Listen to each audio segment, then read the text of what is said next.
shoot for Tatum. Matched up with Dennis Smith. Now Wilson switches out. Got Duke versus Kansas here. Deep triple.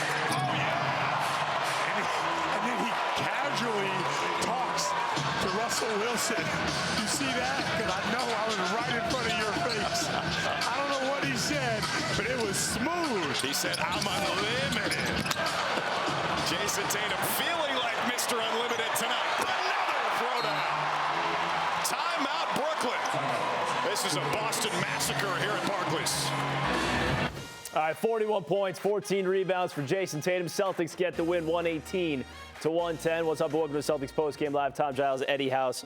We will have Drew and Scal joining us, Chris Forsberg later in the show as well. But, Eddie, your thoughts on what we saw from JT tonight and C's able to get that victory? Well, in the first half, I thought his balance, his floor game was impeccable. He was rebounding the basketball. He was scoring inside, outside, getting to the free throw line. He was sharing the basketball. But I think he set the tone in the first half.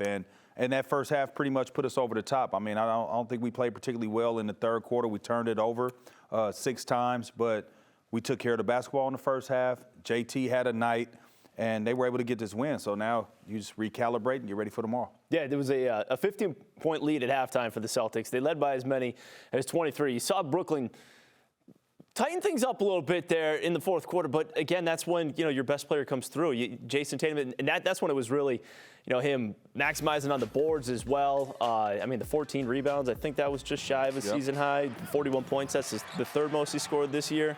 He was everywhere on the floor. Yeah, he was super efficient. The 14 rebounds I like. I like when he's engaged, 8 more rebounds. That lets me know that he's really locked into the game. But as you're looking at these highlights, he did it every way. You got on the post, he went to the basket. He didn't just settle. He took what the defense gave him. And then at times he just said, hey, man, I'm better than you.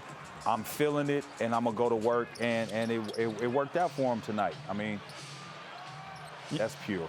It totally. I mean, you said before the game, too, that you felt like this could be a game where he goes off. You had that feeling in the pregame when we were talking about things. And sure enough, it was in the first quarter right away. It's 16 points in that first quarter. Right, and again, it's all the ways that he's scoring. Like you've seen him post, you've seen him get to the basket, you've seen him go on his mid-range, you've seen pull up, you see him get out in transition, you see him yanking threes, you see him ISOing and then getting to his spot, pump fake, going to the mid-range, not settling. Another one right there, getting all the way to the basket after catching the post on a mismatch where he could easily just held the ball, been a ball stopper, but he went quick, spun baseline, put the defense in a bad situation.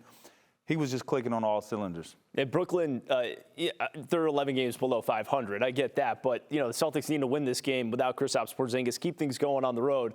And you kind of wondered who was going to be able to pick up the slack there. Al Horford was big, Drew Holiday again. But you kind of needed one of your superstars to step up in this one. And the Celtics obviously were able to get that from Jayson Tatum. Meanwhile, Abby is standing by. She has Jayson Tatum, so let's send it back down to the Barclays Center.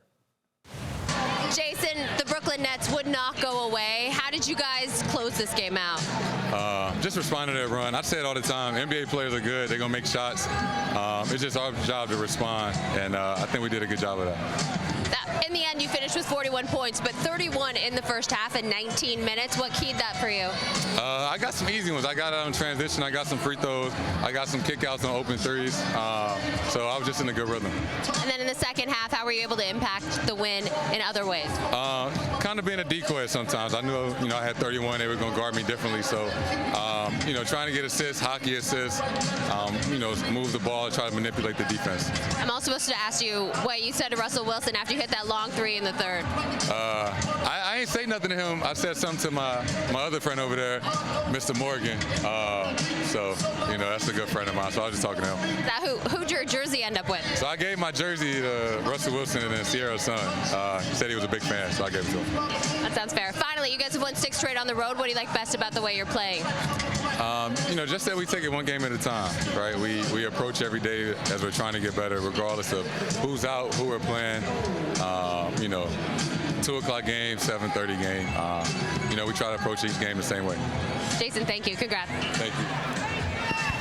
All right, so there's the 41 points. We got Drew and Scal joining us now. And, gentlemen, I guess at what point did you know it was going to be one of those nights from Jayson Tatum?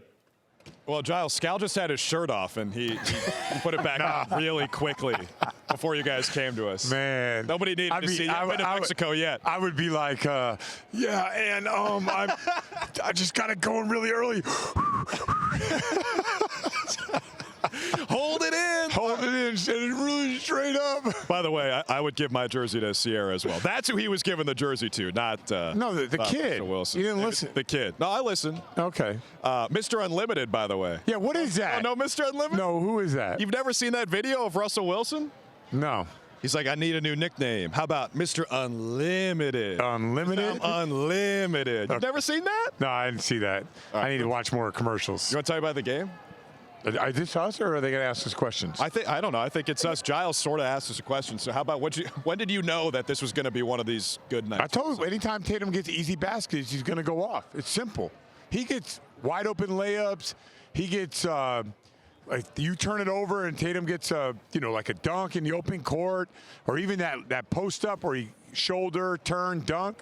You're in for a long night. That's just the way it goes. So Celtics should do whatever they can. And Tatum maybe even try to leak out a few times if he has to. Did have 14 rebounds tonight, but if Tatum gets easy baskets, who knows? He can explode. One time I said he's going to go off. He had 17 in the quarter. This time when he got those easy baskets, 16 in a quarter. I thought it's balanced, though, Scal. I thought the way that he scored, it was so balanced. It was sometimes post, mid-range, then he'd get all the way to the basket, going quick on the post, taking his time on the post, knocking down open shots when he had it, or open three if he had it. Pump fake that 1-3 in the corner, took one dribble, pulled up, and then he had the top of the key three where he was able to manipulate that pick and roll, create space. I thought his balance and him reading the game tonight was one of his best nights that I've seen, where it was he really showed that three-level scorer that he is. And it like you said, it was easy baskets. It was easy because he was able to take his time. He manipulated the matchup that he got. He got the matchup that he wanted, and he took advantage. I felt like he was never sped up, not one time tonight. Everything, even though he had a couple of them bad shots, the one that hit the other side of the backboard and he shot that air ball, but besides those shots that just missed like that, I thought he was in total control of this game, and I thought this was one of his best balanced attacks on the offensive end that I've seen in a while. Yeah, I think the story of this game is the Celtics post-ups, the Celtics going to the paint, the Celtics exploiting matchups, and they clearly made an emphasis to do that today. And it didn't matter if it was just Tatum. They had the same thing with Brown. Early on, Derek White, you had Drew Holiday, you have Horford.